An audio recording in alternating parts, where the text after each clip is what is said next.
വ്യാപകമായിട്ട് ഇപ്പോൾ ഷെയർ ബിസിനസ്സുകൾ ഇവിടെ തുടങ്ങുകയാണ്.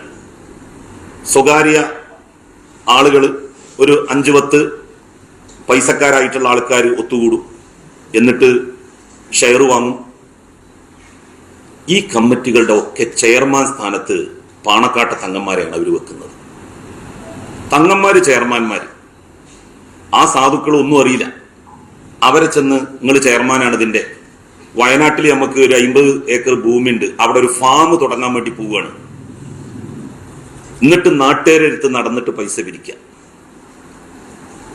ഇപ്പോ യഥാർത്ഥത്തിൽ ഈ തട്ടിപ്പ് നടത്തുന്ന ആളുകൾക്ക് ഒരു അനുകൂല സാഹചര്യവും കൂടി ഉണ്ട്. എന്താന്ന് വെച്ചാൽ പൈസ ബാങ്ക് ട്രാൻസാക്ഷനിലൂടെ മാത്രമേ നടത്താവൂ.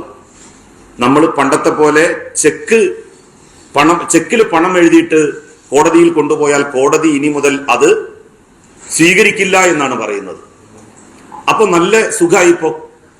എന്നിട്ട് ഇവര് പറയാണ് ഈ ആളുകളോട്, ഈ ഷെയർ ഹോൾഡേഴ്സിനോട് ഷെയർ ചോദിച്ചാൽ പറയാ നിങ്ങൾക്ക് പരാതി കൊടുക്കാൻ പറ്റൂല, കാരണം നിങ്ങളുടെ പണത്തിന്റെ സോഴ്സ് വെളിപ്പെടുത്തേണ്ടിയിരുന്നു.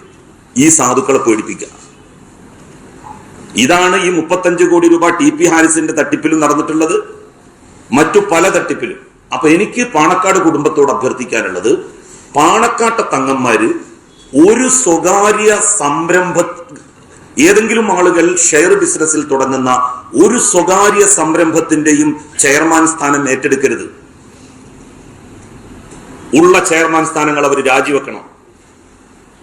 അവരുടെ പേര് വെച്ച് നാട്ടുകാരെ പറ്റിക്കുന്ന പ്രവണത വർദ്ധിച്ചു വരികയാണ്. ഒന്നിലും അവരംഗമാകാൻ വേണ്ടി പാടില്ല. പാണക്കാട്ടെ തങ്ങന്മാര് മുൻകാലങ്ങളിൽ പാണക്കാട്ടെ പുക്കോയ തങ്ങള് എത്ര ബിസിനസ് സംരംഭങ്ങളുടെ ചെയർമാനായിട്ടുണ്ട്? വലുതായിട്ടുണ്ടോ? ശിഹാബ് തങ്ങള് ആയിട്ടുണ്ടോ? ഹൈദരലി ശിഹാബ് തങ്ങള് ആയിട്ടുണ്ടോ? എന്തിനാണ് അവരവരുടെ പേരും അഡ്രസ്സും വിലയും നിലയും ഈ ആളുകൾക്ക് ബിസിനസ് നടത്താൻ വേണ്ടി കൊടുക്കുന്നത്, ആളുകളെ പറ്റിക്കാൻ വേണ്ടി കൊടുക്കുന്നത്? മലപ്പുറം ജില്ലയിൽ വിദ്യാഭ്യാസ കച്ചവടം നടത്തുന്ന സ്വകാര്യ സംരംഭകന്മാരുണ്ടല്ലോ, കുറച്ച് ആൾക്കാരുണ്ട് കൂടുക. എന്നിട്ടൊരു 25 ലക്ഷം രൂപ വീതം ഓരോ ആളുകൾ ഷെയർ എടുക്കുക, എന്നിട്ടൊരു കമ്മിറ്റി ഉണ്ടാക്കുക, എന്നിട്ടൊരു സെൽഫ് ഫിനാൻസിങ് കോളേജ് തുടങ്ങുക. ചെയർമാൻ ആരാ? അത് പാണക്കാട്ടെ തങ്ങൾ. വിദ്യാഭ്യാസ കച്ചവടത്തിന് പാണക്കാട്ടെ തങ്ങന്മാർ കൂട്ടുവെക്കാൻ പാടുണ്ട്. എത്ര സ്വകാര്യ സംരംഭങ്ങൾ, സമസ്തയുടേതാണെങ്കിൽ നമുക്ക് മനസ്സിലാക്കാം, ഓർഫനേജുകളുടേതാണെങ്കിൽ നമുക്ക് മനസ്സിലാക്കാം.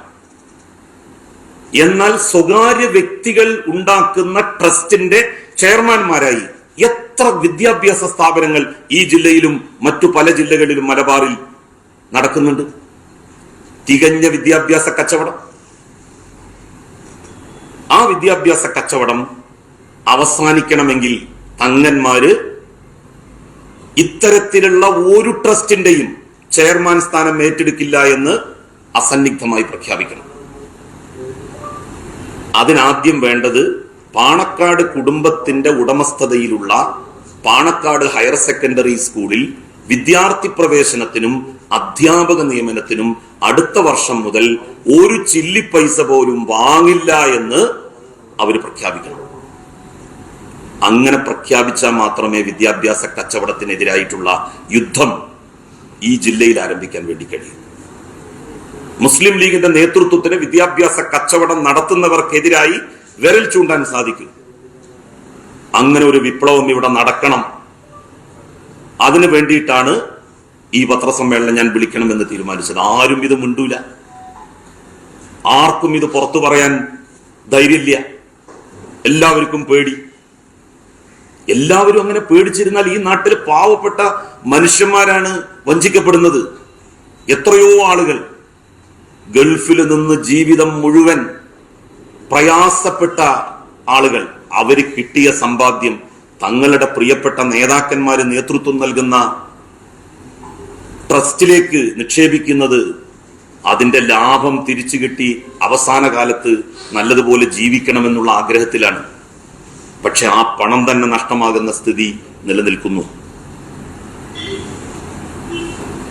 അപ്പൊ ആദ്യം ബഹുമാന്യരായിട്ടുള്ള പാണക്കാട്ടെ സയ്യിദന്മാർ, എനിക്ക് അവരോട് സ്നേഹവും ബഹുമാനവും ഒക്കെ ഉണ്ട്.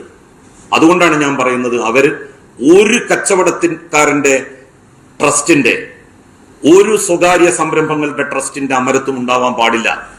അത് ഹോസ്പിറ്റലായാലും ശരി, അത് ഗോൾഡ് ജ്വല്ലറികളായാലും ശരി, ഫാമുകള്, കമ്പനികള്, അങ്ങനെ തുടങ്ങിയിട്ടുള്ള ട്രസ്റ്റുകളായാലും ശരി, അതിന്റെ ഒന്നും തലപ്പത്തിരിക്കാൻ വേണ്ടി പാടില്ല.